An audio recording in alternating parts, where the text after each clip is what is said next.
ദൈവ തിരുനാമത്തിന് മഹത്വം ഉണ്ടാകട്ടെ. ഇന്നത്തെ ദൈവവചന ചിന്തയ്ക്കായി കൊലോസ്യർക്ക് എഴുതിയ ലേഖനം 3-ാം അധ്യായം 16-ാമത്തെ വാക്യം. സങ്കീർത്തനങ്ങളാലും സ്തുതികളാലും ആത്മീയ ഗീതങ്ങളാലും തമ്മിൽ പഠിപ്പിച്ചും ബുദ്ധി ഉപദേശിച്ചും നന്ദിയോടെ നിങ്ങളുടെ ഹൃദയങ്ങളിൽ ദൈവത്തിന് പാടിയും ഇങ്ങനെ ക്രിസ്തുവിൻ്റെ വചനം ഐശ്വര്യമായി സകല ജ്ഞാനത്തോടും കൂടെ നിങ്ങളിൽ വസിക്കട്ടെ എന്ന് നാം ഇവിടെ വായിക്കുന്നു. ഇതിൻ്റെ സാരാംശം നമ്മുടെ മനോവ്യാപാരങ്ങൾ എന്നാകുന്നു. അപ്പം നമ്മുടെ മനോവ്യാപാരങ്ങൾ എന്തൊക്കെയാണ് ഇവിടെ കർത്താവ് പ്രസ്താവിക്കുന്നത്? ക്രിസ്തു എന്തു പറയുന്നു എന്ന് അറിയുന്നതിനായി അവങ്കിലേക്ക് നമ്മുടെ കാതുകളെ കൂർപ്പിച്ചു വെക്കാം. കേൾപ്പാൻ ചെവിയുള്ളവൻ കേൾക്കട്ടെ എന്ന പ്രസ്താവനയിലൂടെ ക്രിസ്തു നമ്മുടെ ഉത്തരവാദിത്വത്തെ വീണ്ടും വീണ്ടും ഓർപ്പിക്കുന്നല്ലോ. നമ്മുടെ തലയിലും ഹൃദയത്തിലും ചെവികളുണ്ട്. നമ്മുടെ ഉള്ളിൽ എന്ത് പ്രവേശിക്കണം, എന്ത് അവിടെ സ്ഥിരമായിരിക്കണം എന്ന് നാം തീരുമാനിക്കുന്നു. വസിക്കട്ടെ എന്ന പൗലോസ് പറയുന്നതിൽ നിന്നും ക്രിസ്തുവിൻ്റെ വചനം സമൃദ്ധമായി നമ്മുടെ ഹൃദയങ്ങളിൽ പ്രവേശിക്കുന്നതിൻ്റെ ഉത്തരവാദിത്വം നമുക്കാണ്. കൊലോസ്യർ 3:16 പറഞ്ഞിരിക്കുന്ന ഐശ്വര്യമായി എന്ന വാക്കിനർത്ഥം നിറയെ എന്നാണ്. ഒരുപക്ഷെ നിറഞ്ഞു കവിയുന്ന ഒരു അനുഭവം എന്നാണ്. നമ്മുടെ കർത്താവ് പറഞ്ഞിപ്രകാരമാണ് ഹൃദയം നിറഞ്ഞ് കവിയുന്നതല്ലോ വായ പ്രസ്താവിക്കുന്നത്. നമ്മുടെ ഹൃദയത്തിൽ ഇങ്ങനെ ദൈവവചനം ഐശ്വര്യമായി നിറയുമ്പോൾ ദൈവവുമായും മറ്റു മനുഷ്യരുമായി സംസാരിക്കുമ്പോൾ അത് നമുക്കറിയുവാൻ സാധിക്കും. ഒരു വിശ്വാസി ഏകനായിരിക്കുമ്പോൾ ക്രിസ്തു അവനെ പഠിപ്പിച്ച ചില സംഭവങ്ങളെക്കുറിച്ച് പാടുന്നത് എത്ര സന്തോഷകരമാണ്.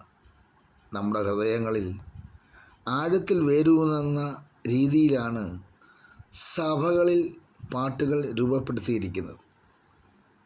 എല്ലാം അങ്ങനെയാണെന്നല്ല, എന്നാൽ വിശ്വാസികൾ കൂടി വരുമ്പോൾ ക്രിസ്തുവിൻ്റെ ഈ പഠിപ്പിക്കലുകൾ വീണ്ടും ചിന്തിക്കുകയും അയവിറക്കുകയും ചെയ്യാം. നമ്മുടെ മനസ്സിൻ്റെ പ്രധാന വ്യാപാരം തിരുവചനം വായിക്കുക, അത് ഹൃദയസ്ഥമാക്കുക, ക്രിസ്തുവിൻ്റെ വചനങ്ങളെ ധ്യാനിക്കുക എന്നായിരിക്കട്ടെ. അങ്ങനെ തന്നെ നമുക്ക് ഈ തിരുവചനത്തിലെ വചനങ്ങളെ ഒന്നുകൂടെ ഉരുവിടാം.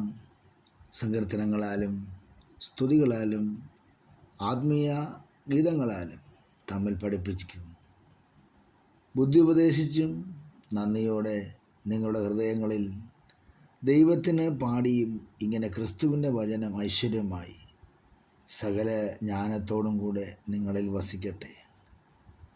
ദൈവസന്നദ്ധിയിൽ നന്ദി പറച്ചിലിൻ്റെ, അത് അനുഗ്രഹമായി നമ്മളെ നടത്തുന്നതിൻ്റെ ദൈവകൃപയുടെ സ്നേഹം എത്രയെന്ന് മനസ്സിലാക്കി ദൈവസന്നദ്ധിയിൽ നമ്മളെ തന്നെ സമർപ്പിക്കാം. കർത്താവേ, എപ്പോഴും അങ്ങയുടെ വചനങ്ങളെ വായിച്ചും സന്തോഷിച്ചും അതിൽ പാടി അങ്ങയെ സ്തുതിച്ചും മഹത്വപ്പെടുത്തിയും അങ്ങയുടെ സാക്ഷിയാകാൻ ഞങ്ങളെ സഹായിക്കണം. ഐശ്വര്യമായി, നിറയെ എന്ന പദങ്ങളൊക്കെ ഞങ്ങളുടെ ഹൃദയങ്ങളിൽ അങ്ങ് തന്നല്ലോ. നിറഞ്ഞ് കവിയുന്ന അനുഗ്രഹമാണല്ലോ നൽകിയിരിക്കുന്നത്. അത് ഞങ്ങളിൽ നിന്ന് നിറഞ്ഞ് കവിഞ്ഞ് മറ്റുള്ളവരിലേക്ക് ഒഴുകത്തക്ക വേണം, അത് മറ്റുള്ളവരെ സന്തോഷിപ്പിക്കത്തക്ക വേണം. ദൈവം ഞങ്ങളെ സഹായിക്കുമാറാകണമേ. കർത്താവിൻ്റെ അനുഗ്രഹം ഞങ്ങൾക്കുണ്ടാകണം. അവിടുത്തെ നാമത്തിനെല്ലാം മഹത്വമായി ചെയ്യണം. അവിടുന്ന് ഞങ്ങളെ സഹായിച്ച് അനുഗ്രഹിക്കണം. ഇന്ന് കണ്ട മിസ്രൈമിനെ ഒരു നാളും കാണുകയില്ല എന്നാണ്. അങ്ങയുടെ വചനപ്രകാരം അങ്ങയുടെ നാമത്തെ ഞങ്ങൾ ഉയർത്തുന്നു. ദൈവകൃപ കൂടിയിരിക്കണം. സങ്കീർത്തനങ്ങളാലും സ്തുതികളാലും അങ്ങയുടെ നാമത്തെ ഞങ്ങൾ സ്തുതിക്കുന്നു. കർത്താവ് മഹത്വം കൊടുക്കണം. ഞങ്ങളുടെ പ്രാർത്ഥന അവിടുന്ന് കേൾക്കണമേ. നമ്മുടെ കണ്ണുകളെ അടയ്ക്കാം, പ്രാർത്ഥിക്കാം. പിതാവേ, ക്രിസ്തുവിൻ്റെ വാക്കുകളെ മനസ്സിലാക്കുവാനായി ക്രിസ്തുവിൻ്റെ മനസ്സെനിക്ക് തന്നതിനായി നന്ദി പറയുന്നു. മഹത്വം അങ്ങയ്ക്ക്. യേശു ക്രിസ്തുവിൻ നാമത്തിൽ തന്നെ. ആമേൻ.